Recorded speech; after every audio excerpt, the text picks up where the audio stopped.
ရှင်တို့ခဏတော့အဆက်ကိုပြန်တွားကြည့်အောင်နော်အဲဆိုတော့ခဏတော့ဒီထဲမှာဘာလို့ဒီဖိုက်လေးကိုတင်ထားလေဥပမာသားလေးကိုငါတို့က page လို့ပေးဖိုက်တော့ဆက်ဝင်မှာကကြတော့ WordPress ဆိုတော့တွားရေးဆိုင်လို့ငါတို့ဒီနေရာမှာ spring လို့ရေးလိုက်ရပြီနော်ငါတို့ share ပြီးတော့အစတော့ကတင်တော့ဆိုရင်တော့အခုဒီမှာလေးကိုပြချလိုက်ဒါကဒီ body ဒီ page တစ်ခုလုံးနဲ့အလေးမှာတွားထားတာပါဟုတ်နော်အဆောင်တို့အဲ့လိုအလေးမှာတွားထားမယ်ဆိုရင်ဟိုအရင်တော့ကတင်နေကြတယ်နော်ဘယ်လိုလဲရှေ့ကဒီက body မှာတစ်ခါတည်းကွာ display ကို flex ပေးလိုက်တယ်ကွာအဲ့ဒါပြီးရင်လည်း justify one time ကိုစံတာပေးလိုက်တယ်အဲ့ဒါလိုပဲ align item ကိုလည်းစံတာပေးလိုက်တာအရင်တော့တင်မကြဒါပေမဲ့ငါတို့အမြင့်ကိုတော့တတ်မပြအောင်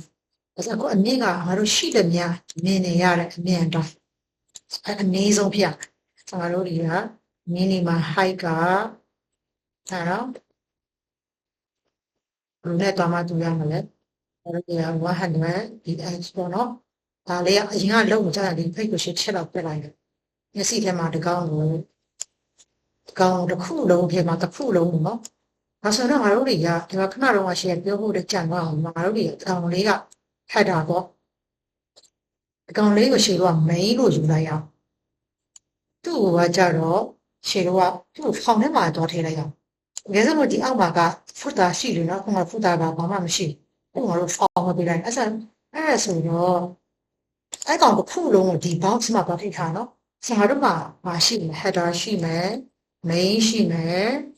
ရှေ့နောက်ဆုံးတစ်ခုလေအောင်လုပ်ပေးလိုက်မယ်အဲ့ကောင်၃ခုစလုံးကိုဒီ box တွေ့နော်ဒီ box ဒီမှာတွားထိထားအဲ့ကြောင့်တို့ဒီမှာ deep တစ်ခုလိုအောင်ပဲအဲ့လိုမျိုးမေ့မှာနော်အဲ့ဒါကြောင့်ဒါလေးကိုအဲ့ဆိုတော့ okay ပြန်ပြောမယ်နော်ဒါလေးကကြတော့အနောက်ကဒီ background အမဲအောင်အတွက်တော့မှချိန်ထားတယ်အဲ့ဆိုဒီ deep ကပါလေငါတို့ဒီ box လေးတွားထည့်ရမယ်ကျွန်တော်တို့ CSS ကိုချက်လောက်တော့စမ်းကြည့်အောင်ငါတို့ကဘာမှမထည့်ရတဲ့အတွက်လေအဲ့ဆိုတော့ရှင်းအယောင်လေးကိုအနည်းရောင်လေးသွားပေးကြည့်တယ် black ဆိုရင်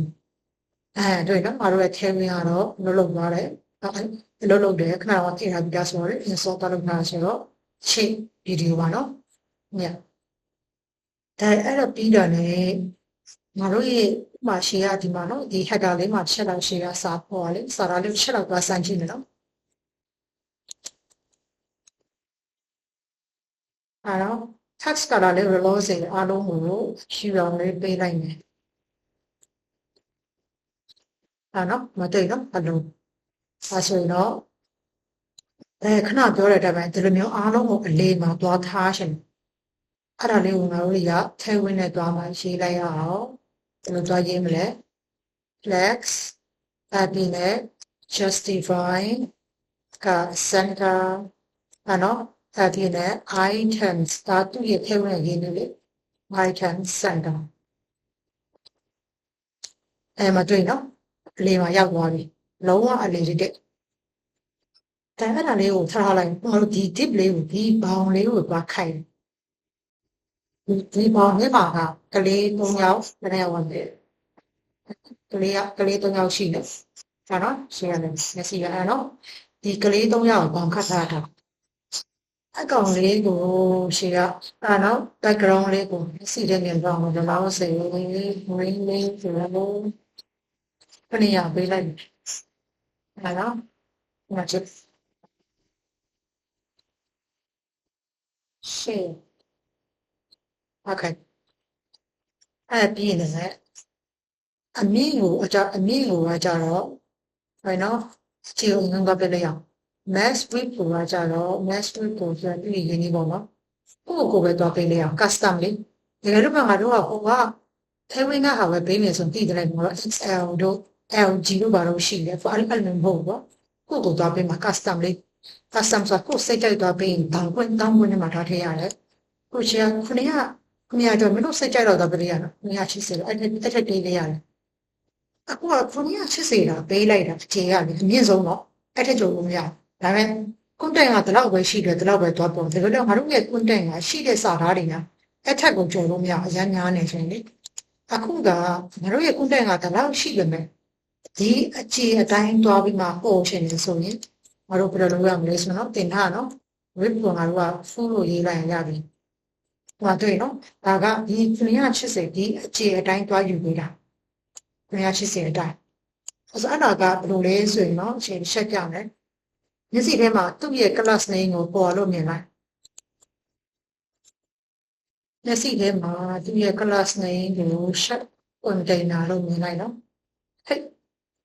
လို့ဆက် shut container နော်ဒီကောင်လေးတွေ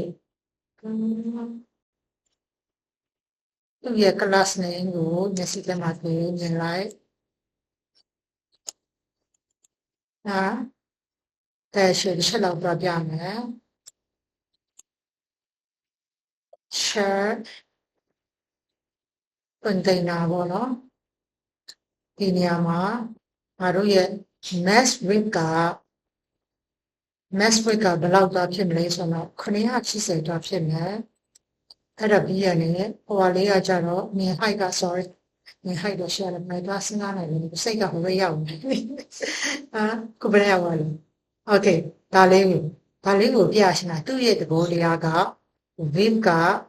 100ရာခိုင်နှုန်းနော်ဆမ်လောက်တော့ကြာတယ်ဆိုတော့လေအသေးစိတ်လေးပြန်ပြောပြမယ်ညနို့ပြထားပါရှင်း3ဘတ်လောက်ရှိပါ